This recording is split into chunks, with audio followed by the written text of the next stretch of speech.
delusion. Let me tell you something. I am here every morning at 8:20 sharp, and I work my ass off till quitting time. Yesterday, I counted $240,000 by hand for you. That's how you should know. I mean, come on, this is just not right. I nearly got blown away in y'all tired-ass fucking bank, and y'all gonna fire me? I saw you said you're gonna pay me at the table. I mean, they're taking taxes out of my check, and I don't even got enough money to pay for my babysitter. On this good earth, there are 3 people I don't mess with.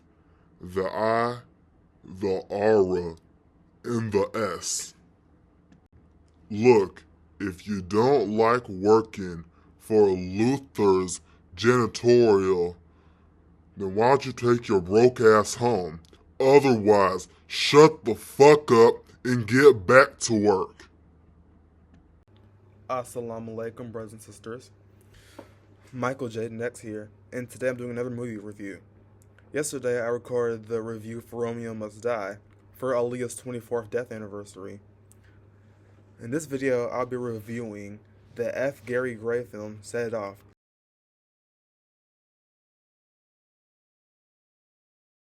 It is from 1996 and it stars Jada Pinkett-Smith, Queen Latifah, Vivica A. Fox, and Kimberly Elise.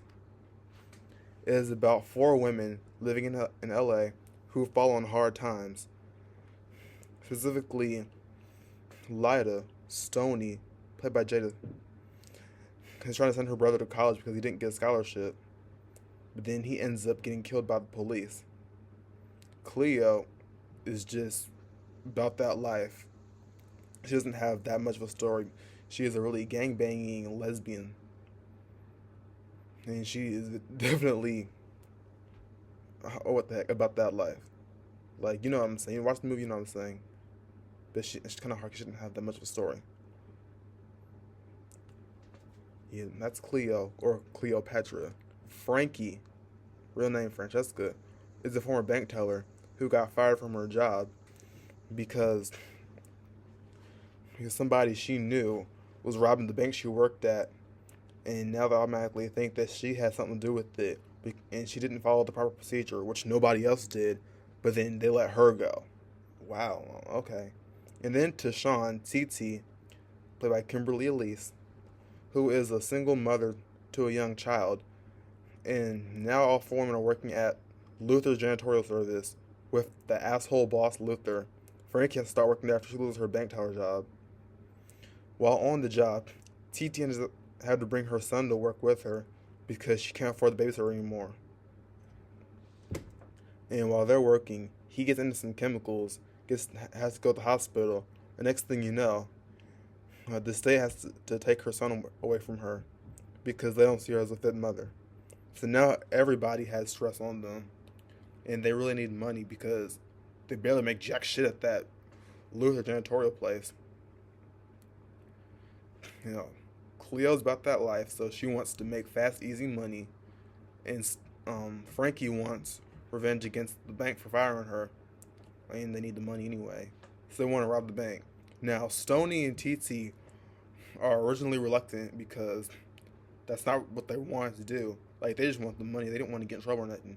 But then they feel like they're forced into it. Like, they don't have a choice because, you know, they're not making much of the job they have now, and they need this money, and they need it now. So they all conspire to start robbing banks.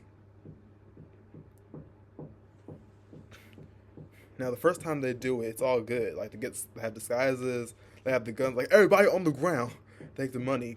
Poor TT shit on a chicken down took the bus home.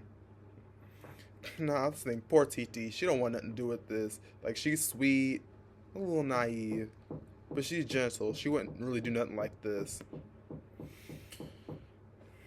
Like, y'all leave TT alone. She don't want this. She don't want to do with this. But it's all about the end. When that final bank robbery, they actually get caught. And the ending is pretty sad because when they're trying to make them surrender, TT is the first to cooperate. She puts the gun down, and the security guy just comes out of nowhere and starts blasting her away. And she dies in Stony's arms. And then Cleo gets in a high-speed police chase with the cops.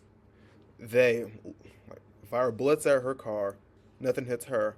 But it's not until she gets out the car that they light her up like a fucking Christmas tree. And there goes Cleo. Well, now it's down to Frankie and Stony. Then Stony ends up getting shot by the cops once they catch up to her. Frankie, did I say Frankie or Stony? I meant for you. Frankie gets shot. But then Detective Stroder, he ends up letting Stony escape. And she gets on the bus and get ready to go to Mexico. So Stony's the only one that doesn't die. So at least she makes it out alive. But now she has to be on the run forever as a fugitive, staying in Mexico. She can never come back to the country. It's like they all lost something. Frankie lost her job, Stony lost her brother, and Titi lost her son. And they got crazy ass Cleo talking them into robbing the bank. Now, my favorite part about Set It Off is gonna have y'all looking at me differently. My favorite part is when they killed Luther because, boy, Luther got on my nerves the whole time in the movie. Like, sure, it was funny, but the bad boss archetype, he was just doing way too much. He reminds me of Jania's boss from Straw, the new Tyler Perry movie that's on Netflix, because I like Straw as a movie, but I consider the Great Value version Set It Off because they're both about black women who have to make their own way, struggling to make their own way because they work low-paying jobs with terrible bosses and end up getting caught up in bank heists, with the Set It Off girls robbing banks until they eventually get caught, and Jania not even robbing the bank, like, but she still gets caught up in it because she was just stressed out. She demanded to try to cash her check, and then she has a gun and what they think is a bomb, so that turns into a whole shit show.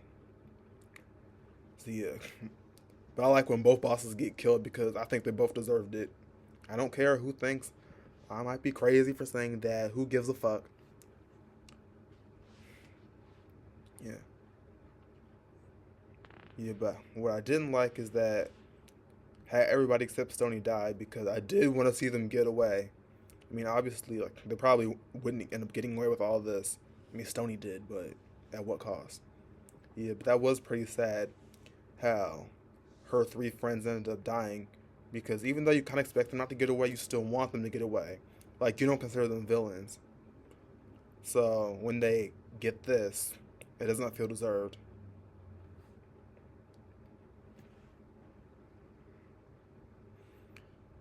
But overall, I give Set It Off an 8 out of 10 review. And I also like how the actresses in the movie went off to do bigger, better things. And especially Kimberly Elise, because this was her first movie. And then 9 years later, 2005, 20 years ago, she went on to be Helen in Diary of a Mad Black Woman. And Queen Latifah, she has her acting and rapping careers. That's good. And Vivica A. Fox is like a household name in black pop culture. Like, she did Set It Off, Soul Food, she was on TV. And Jada Pinkett-Smith, well, let's just say she hasn't been without controversy, if you know what I mean. But that was my review for the 1996 film Set It Off. If you like to, go ahead and like, subscribe, and hit the bell so you can be notified when I post a new video. See you next video. Deuces.